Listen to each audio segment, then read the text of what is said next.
दोस्तों नमस्कार। आज दोस्तों एक खबर पड़ी थी। मणिपुर में जो हिंसा हो रही है उसमें विदेशी हाथ हो सकता है। ये खबर पढ़ ही रहे थे कि एक दूसरी खबर और आ गई और उसमें मतलब इसका विश्लेषण करेंगे मणिपुर वाले का, लेकिन उसके पहले ये जो दूसरी खबर आई है उस पर चर्चा कर लेते हैं थोड़ी। और उसमें क्या हुआ है कि बांग्लादेश के जो कार्यकारी एडवाइजर हैं यूनुस साहब, वो अभी 4 दिन की यात्रा पे चीन गए। और चीन जाकर के उन्होंने चीन से जो वार्ता की उसके अंदर ये कहा कि भारत के जो ये नॉर्थ ईस्ट के जो 7 स्टेट्स हैं, 7 सिस्टर्स, ये लॉकलैंड है और आप इस पे हमारे यहाँ से हमारे यहाँ आए, निवेश करें और ये भी जो है आपके साथ, क्योंकि इनको और कोई रास्ता ही नहीं है हमारे। तो ये तो एक बहुत ही चिंताजनक बात है कि हमको मतलब बांग्लादेश चीन को जाकर, और ये भी कह रहा है कि इनके संरक्षक हम हैं और वे ऑफ बंगाल में इनको रास्ता ही हम देते हैं, बाकी कोई रास्ता इनके पास नहीं है। तो दोस्तों, क्या सरकार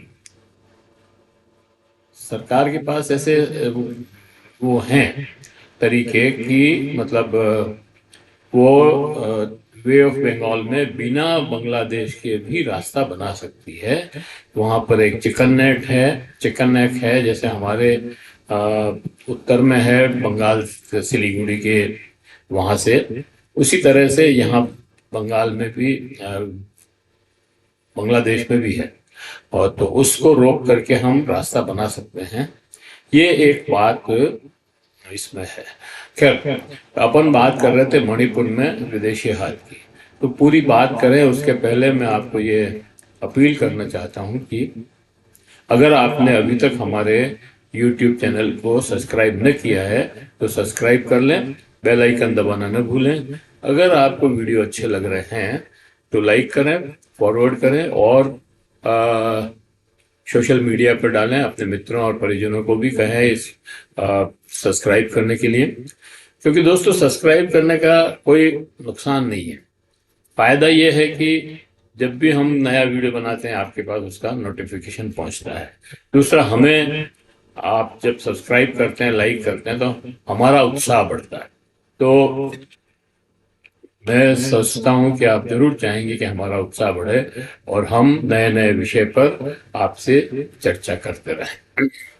तो दोस्तों, आज ये जो मणिपुर वाला मामला है, इसमें मतलब ये कहा गया है कि भाई विदेशी हाथ हो सकता है और इस हिंसा के अंदर, और बिल्कुल सही बात है, ये हो ही सकता है, कोई दो राय नहीं है।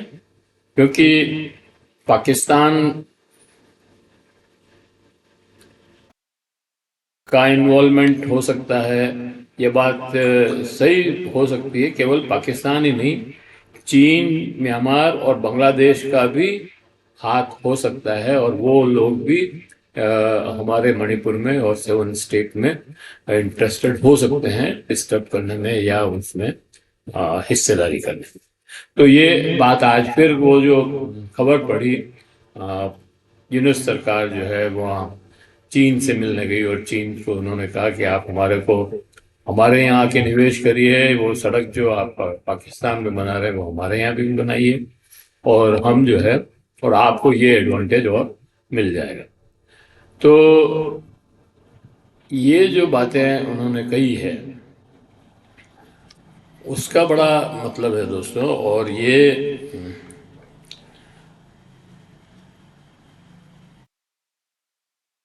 भारत में हस्तक्षेप करने का पूरा संदेह पैदा करता है।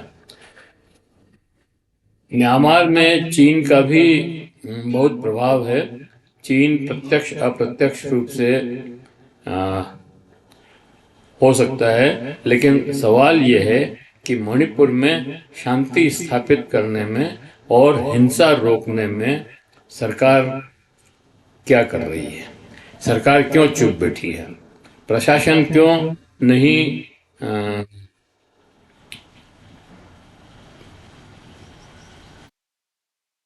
हमारे जो प्रधानमंत्री हैं नरेंद्र मोदी, ये पिछले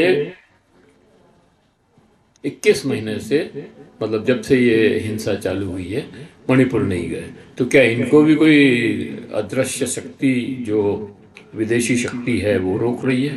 क्या है आखिर? हम ये आरोप लगाना बहुत आसान है कि विदेशी शक्ति इसमें इन्वॉल्व है, होगी, निश्चित रूप से होगी। लेकिन हमारे प्रधानमंत्री को कौन रोक रहा है? वो क्यों नहीं जा रहे मणिपुर? फिर मणिपुर में 21 महीने तक मतलब आपने मणिपुर के मुख्यमंत्री को नहीं हटाया, जो खुद डायरेक्ट इन्वॉल्व है इस हिंसा के अंदर, और हथियार बंटवारा है, पुलिस के हथियार बंटवारा है, तब भी हमने उसमें कोई हस्तक्षेप नहीं किया। तो 21 महीने तक आपने एक ऐसे मुख्यमंत्री को क्यों बनाए रखा जो खुद हिंसा में इन्वॉल्व है? क्या इसके लिए भी कोई विदेशी शक्ति आपको रोक रही थी कि वहाँ हस्तक्षेप नहीं करना है? क्या है आखिर? तो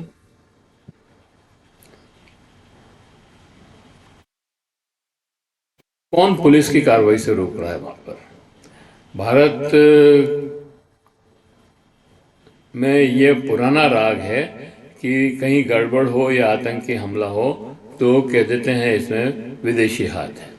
और आज से नहीं, ये इंदिरा गांधी के ज़माने से चल रहा है मामला कि वो भी कहती थी विदेशी हाथ है। तब CIA का हाथ बताया जाता था, आज पता नहीं किसका हाथ बता रहे हैं। आज पाकिस्तान का हाथ बता रहे हैं, या बांग्लादेश का हाथ बता रहे हैं, या नेपाल का भी बता सकते हैं, क्योंकि नेपाल में भी हमारे दिक्कत हो रही है। लेकिन सवाल ये भी है दोस्तों कि ये कह देने से कोई आपकी जिम्मेदारी खत्म नहीं हो जाती है कि विदेशी हाथ है।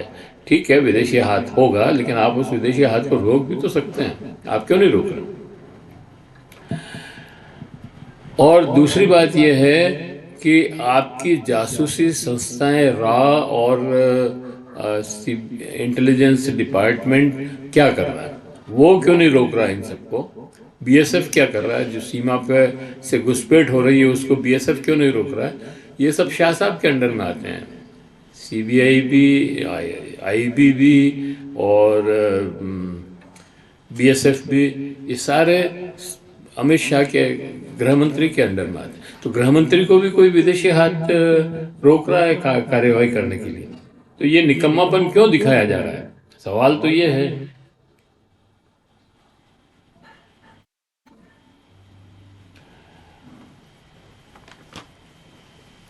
अंततो गत्वा ये सारे नकारे लोग मिलकर के सरकार को नकारा बना रहे हैं। ये देखने वाली बात कि ये मतलब सरकार नकारा लोगों की सरकार है, इसलिए ये कुछ कर नहीं पा रहे वहां पे, और नाम ले रहे हैं विदेशी हाथ।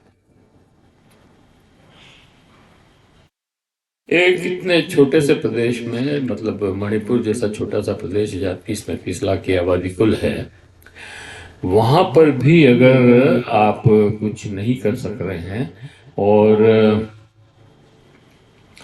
तो ये बहुत मतलब चिंता पैदा करता है कि विशाल भारत जैसे विशाल देश में आप कैसे कानून व्यवस्था को लागू करेंगे और विदेशी से हाथों से कैसे रोकेंगे।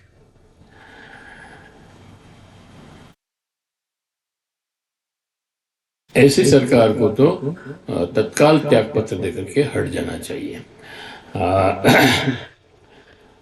हालांकि हमारा विपक्ष भी बहुत कमजोर है इस समय, और लेकिन एक बात है कि 1952 से, जब से हमारे यहाँ चुनाव होने शुरू हुए हैं, तब से लगाकर आज तक, मतलब 2025 तक, अभी जितना मजबूत विपक्ष है कभी नहीं रहा। वो अलग बात है कि बहस करने वाले महारथी बहुत अच्छे थे उस समय, सोमनाथ चटर्जी और भूपेश गुप्त और लोहिया और पता नहीं कौन कौन लोग, हिरेन मुखर्जी और मधुलिमय और ऐसे बड़े बड़े लोग जो है बहस करने वाले थे। लेकिन कुल मिलाकर के विपक्ष की संख्या कम थी, कमजोर थी और कोई बहुत बड़ा काम नहीं कर सकते। अभी सबसे ज्यादा विपक्ष मजबूत है, लेकिन आपस की तालमेल नहीं है। तो इस आपसी तालमेल को बढ़ाना चाहिए और इंडिया गठबंधन जो बना है उसको मजबूत करने के लिए प्रयत्न करने चाहिए।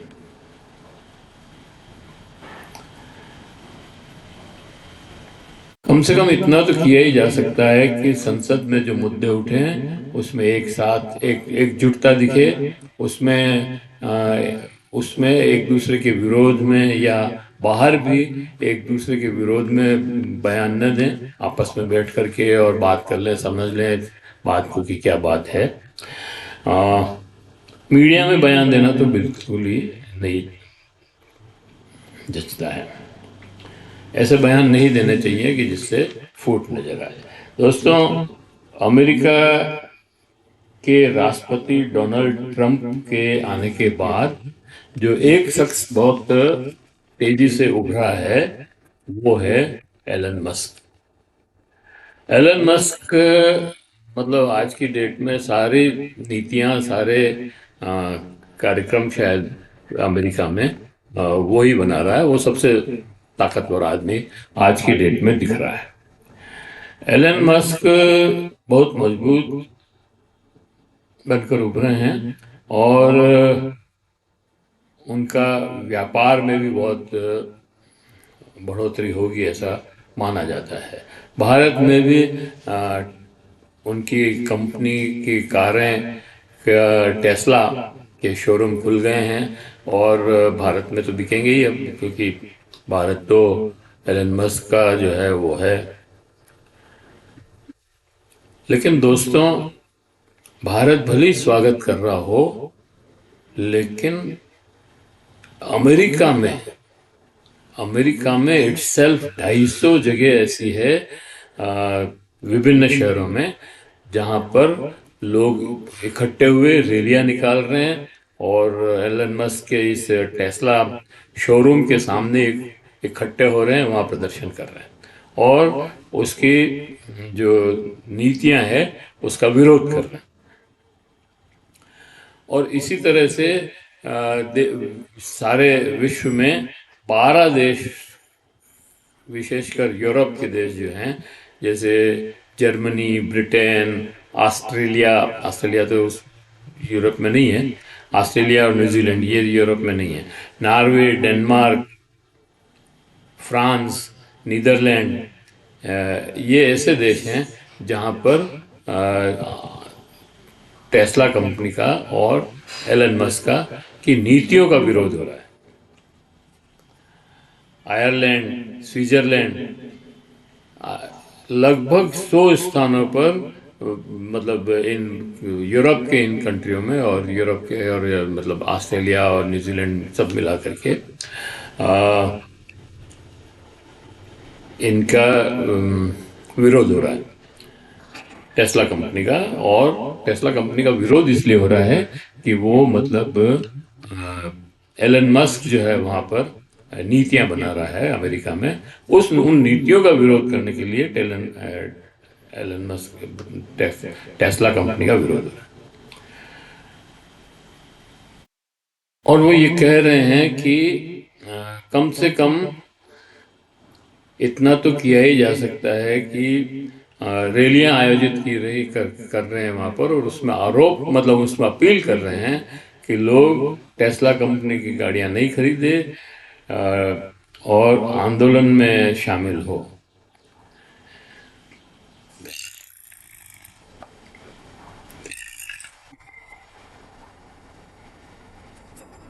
टेस्ला न खरीदें, टेस्ला के शेयर बेच दें, शेयर नहीं खरीदें टेस्ला कंपनी के, और टेस्ला कंपनी को डाउन करें, आंदोलन में शामिल हो।